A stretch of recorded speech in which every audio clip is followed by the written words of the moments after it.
Today we are going to make my favorite Christmas bread. This is one I've liked ever since I was a little kid. It is called fan bread. It's a sweet bread, and inside, folded in there, you have coconut and chopped pecans, brown sugar and butter, and then on the top, I put a brown butter frosting. So watch along while we make this fan bread. So the first thing we're going to do is we're going to proof our yeast. And what that means is we're just checking to see if our yeast is active and viable. So I'm adding 300 grams of hot tap water. And normally I don't use the hottest tap water, but because I'm adding sugar in, the sugar is going to actually cool this off quite a bit. So since the sugar is going to cool it, I want to make sure that it stays warm. Now I will zero out my scale. And now I will add in some sugar. I'm going to add in 110 grams of sugar. And we should see our yeast growing pretty quickly. I was worried that wasn't going to work at first. It was kind of stalled out. 113. Well, that'll be close enough. And now we are going to add yeast, and we're going to add 20 grams of yeast. But I want to dissolve the sugar first. Now let's zero that out. We will add 20 grams of yeast.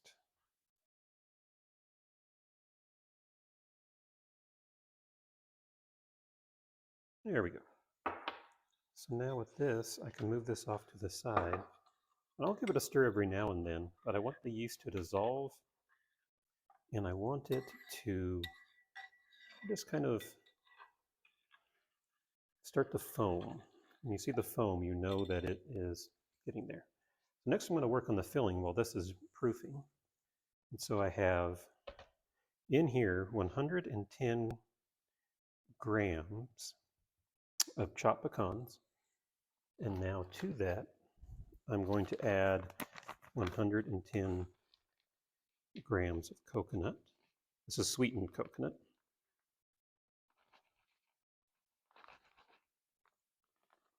Oh, 112. That's close enough. And then I'm going to add in 110 grams of brown sugar.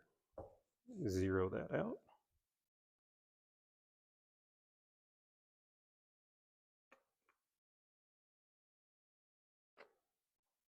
So this is going to be the filling. This is the part that everybody kind of enjoys with the bread. I don't know how you go wrong with sugar, butter, pecans, and coconut.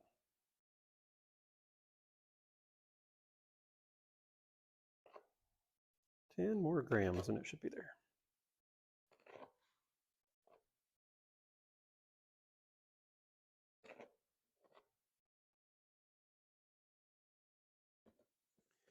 All right, and now to that, I'm going to add 45 grams of butter. And this is just kind of softened room temperature butter. And this will help everything to kind of bind and stick together. So we can mix this up.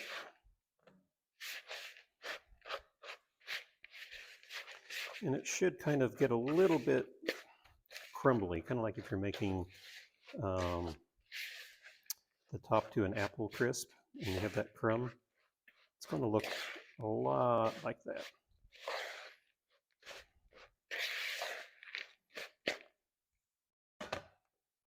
Push that butter off there.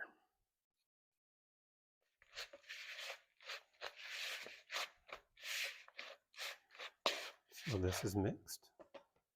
Now let's give our yeast a little more stirring. You can see it's already starting to dissolve and looking pretty nice. So now I'm going to switch out our bowls.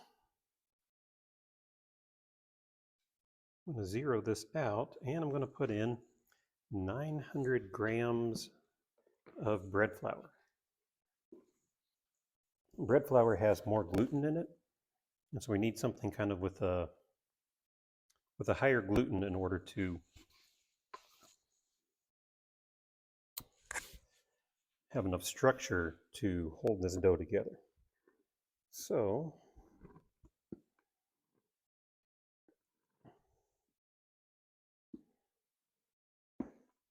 and the reason I like using grams is because measuring is so much nicer.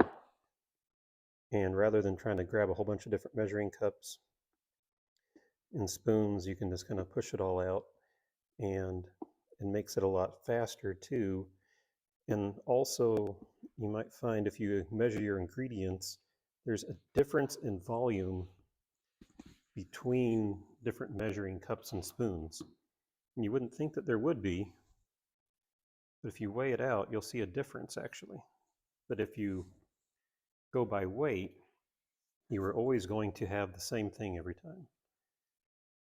And now I'm going to add in 8 grams of salt.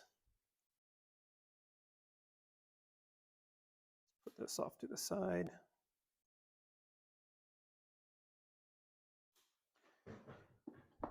And we're going to add in instant milk. And I will add in 16 grams of instant milk.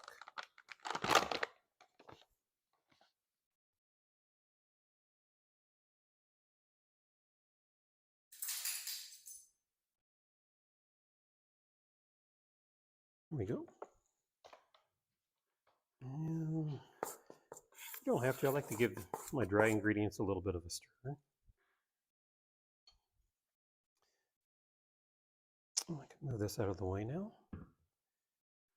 And I'm going to add in some butter. I'm going to add in actually quite a bit.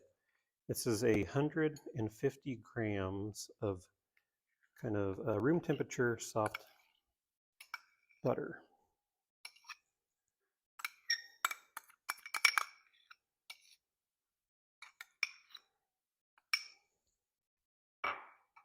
And now I'm going to add in 3 eggs.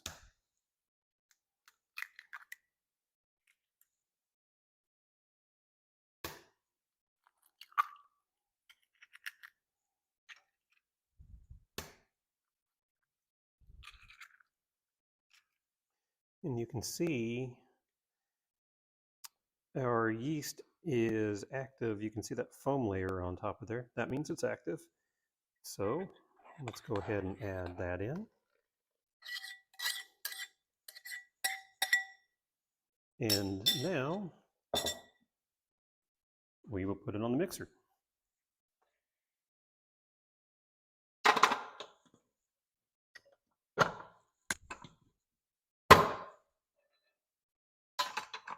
And I'm going to turn it on and I'm going to let it go until it gets kind of shaggy. And then I will let it go another 2 minutes on top of that. And I'll show you what that looks like. So this is the point when you can see it looks a little bit shaggy. I'm going to turn it back on. We're going to run it on medium and give it about 2 minutes more.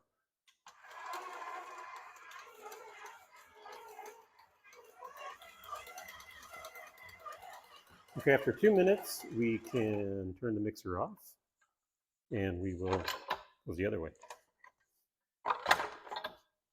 We can take the bread dough out and I'm going to flour the counter.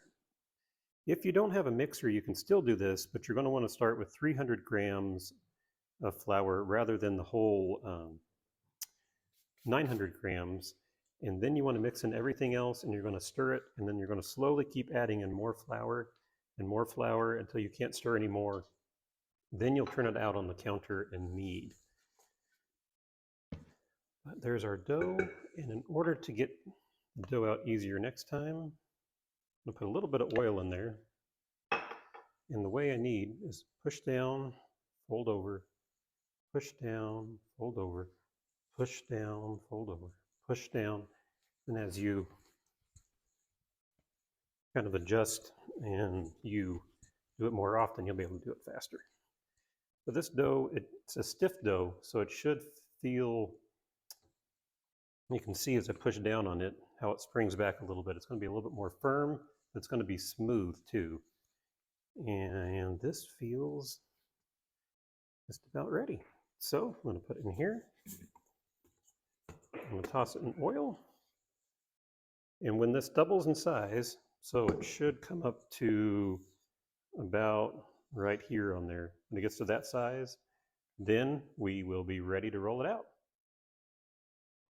Well, you can see that the bread has risen. It has doubled in size.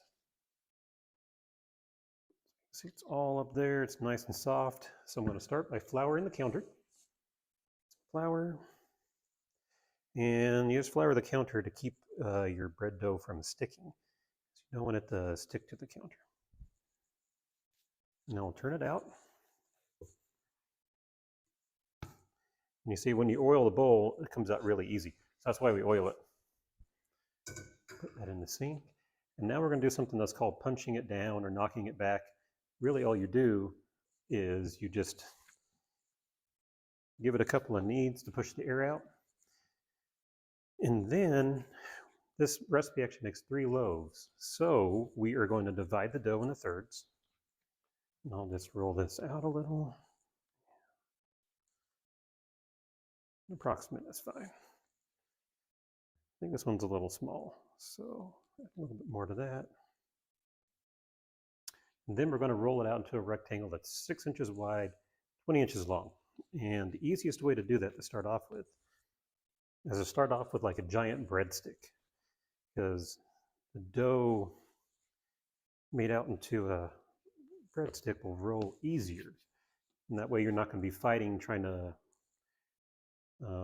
as you roll it, your width keeps getting bigger as you're trying to get length. So rolling into a breadstick just makes it a little easier. So I'll roll them out. Just roughly is fine.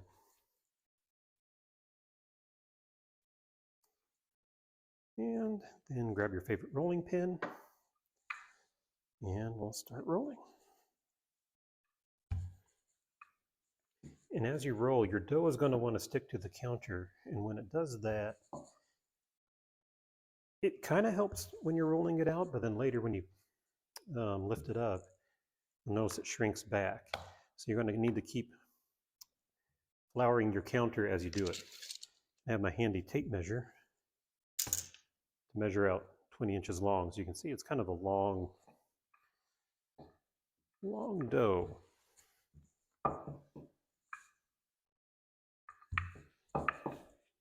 And when we get these all rolled out, then we'll put our melted butter on there. And we will put our filling on there. Okay, and with our dough rolled out, what we want to do is we want to take our butter. This is 75 grams of butter, and we're going to butter 2/3 of the loaf. So I'm going to butter the 2/3 of it that's closest to me. And you can use a brush, you can use your fingers, whatever you want, but we'll just put the butter on there.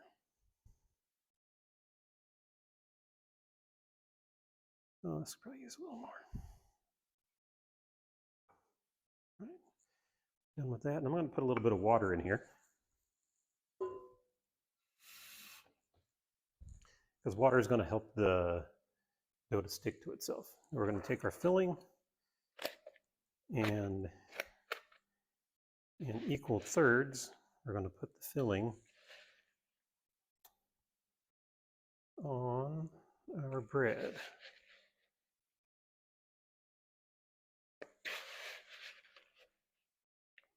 And then we will spread it out evenly after that.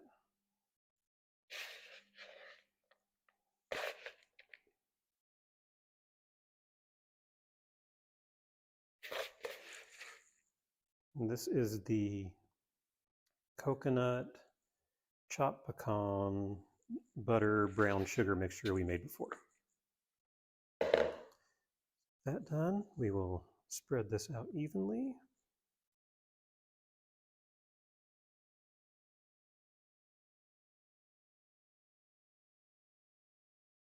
So we want to make sure that this stays in there and that we'll have some in every bite. And now we're going to take our bread and we're going to fold it over so that it's a third of the way over.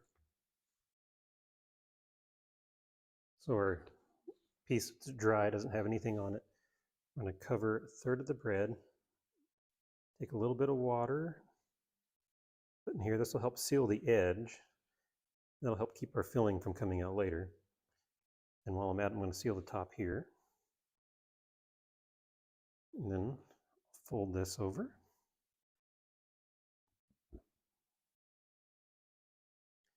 And I'm just going to pinch and pull up. And I'm going to pinch and pull up because I'm making a little seal along this edge. And I'm going to get that wet. I'm going to pinch this side and pull up. Pinch and pull up. We're going to make a nice little seal. Then I'll turn it so you guys can see. Right here, we want to seal this edge, so we'll get that wet. I'm going to pull it, and I'm going to seal it up top here.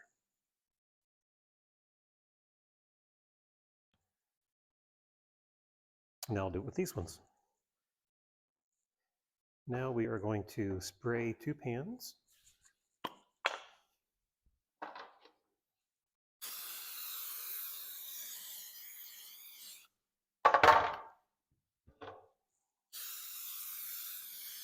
And this will help keep it from sticking because with the sugar and the butter in there, it will make a kind of a caramel, and that will stick something fierce if you don't spray it first. And you'll notice I turned the seal side this one and the seal side this one. I'll show you why. Because the next thing we do is we are going to cut this bread. And I'm going to start in the middle, and I'm going to cut it with 1 inch at the back. And this is 6 inches wide. So I have a 3-inch section, a 3-inch section. I'm going to make 2 more cuts. And that's going to make 1-inch fingers. It'll be part of my fan.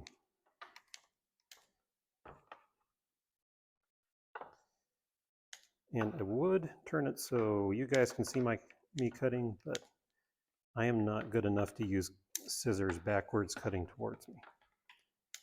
Maybe in time I'll get that good. I will turn it for the fan part though.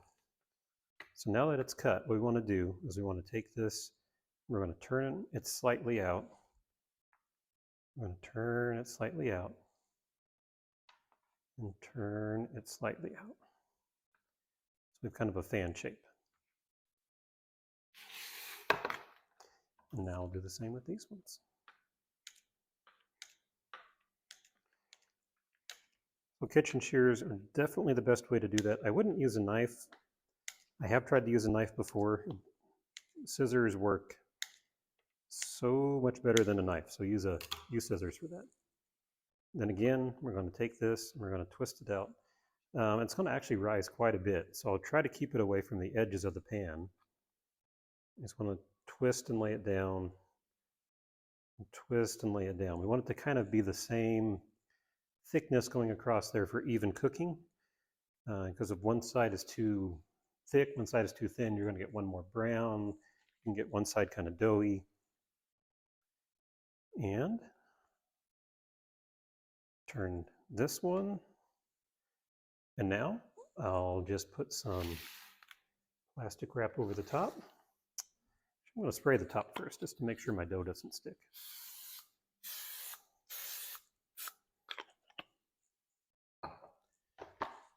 Cover with a little plastic wrap. We'll let it rise till double. But one thing you don't want to forget to do, because this bread can rise pretty quickly once it gets going, is turn on your oven. So you want your oven at 350 degrees. So before I forget, because I often do forget, turn on the 350.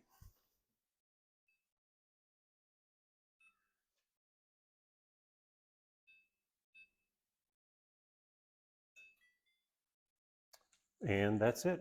We'll let this rise until double, then we'll put it in the oven, and I'll show you the baking.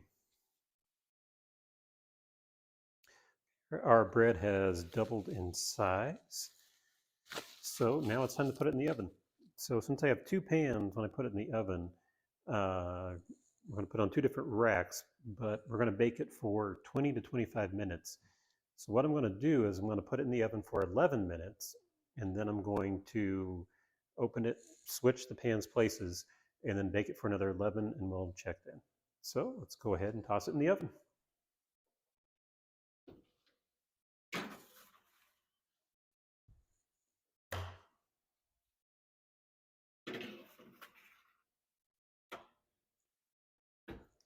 And we will set our timer.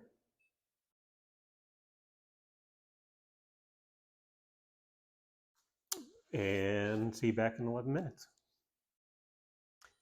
Well, that's our timer. So now I'm going to switch the pans around, but also I'm going to turn the pan around 180 degrees. So if there's a warmer spot in the back or the front, the breads will cook evenly. So I'll turn my timer off. Get some hot pads. And already see how much that bread has risen. So I'm going to turn it around. And then this one, turn it around.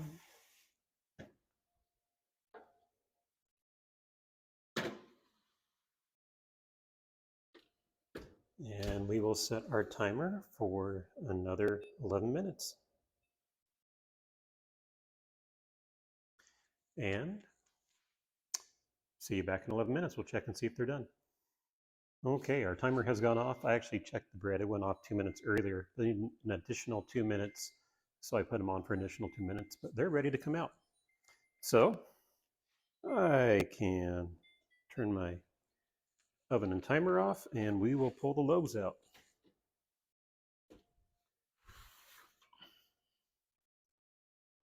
So there they are.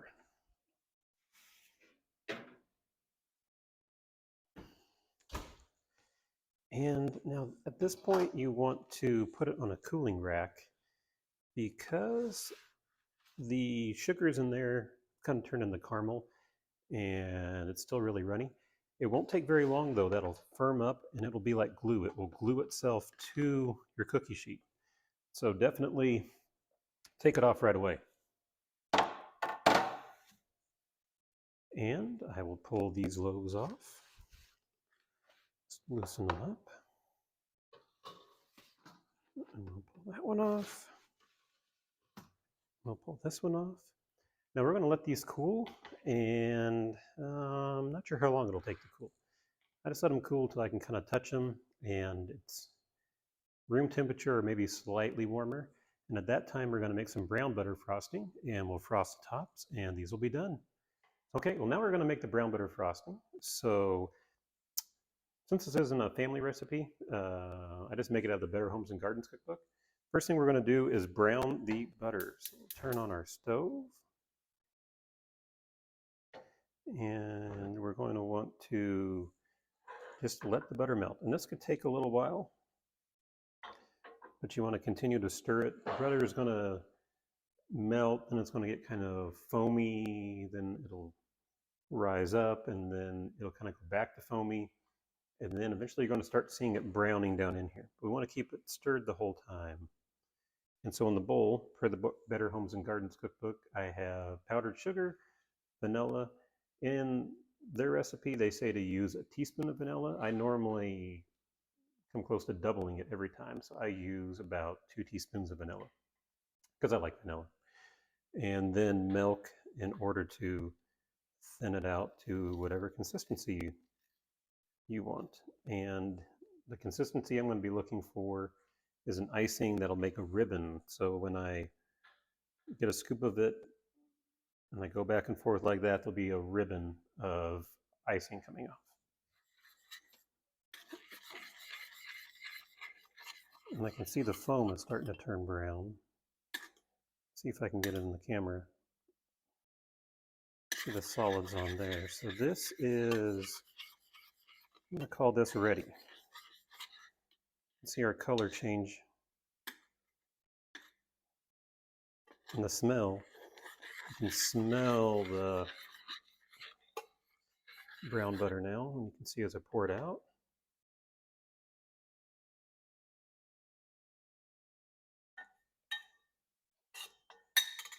So that is the brown butter, and now all we have to do is mix it up. And if you've never made your own frosting before, you're really missing out. It is way better than anything you're going to find in the store. And as you can see, it's actually pretty fast and easy. Just make sure every so often you want to scrape the sides, and that's a good consistency. I'll make sure it's mixed up. Oh, and turn the oven off, the stove off. I'll make sure it's mixed up really good again, and then it'll be time to frost the loaves. Okay, let's frost our loaves. So I like to do kind of ribbons on top. So you can see if you get like a big scoop, it gets a little bit of a ribbon. So I'll get it out here and then just kind of put a ribbon across the top. Because I like to be able to see what's underneath too. I like to see the nuts coming through and how the bread has been folded. So because of that, I like to have the frosting not completely cover it up. And the frosting is very rich too. It's sweet, but the nuttiness coming through on the brown butter, I don't want that to be too much for the bread. So thus the reason I will do just a simple strand across. I'm going to call that done, and there's still a little bit of frosting left over for people to taste. A lot bit of frosting for people to taste. And that is it. That is how I make Martha Washington fan bread, or fan bread.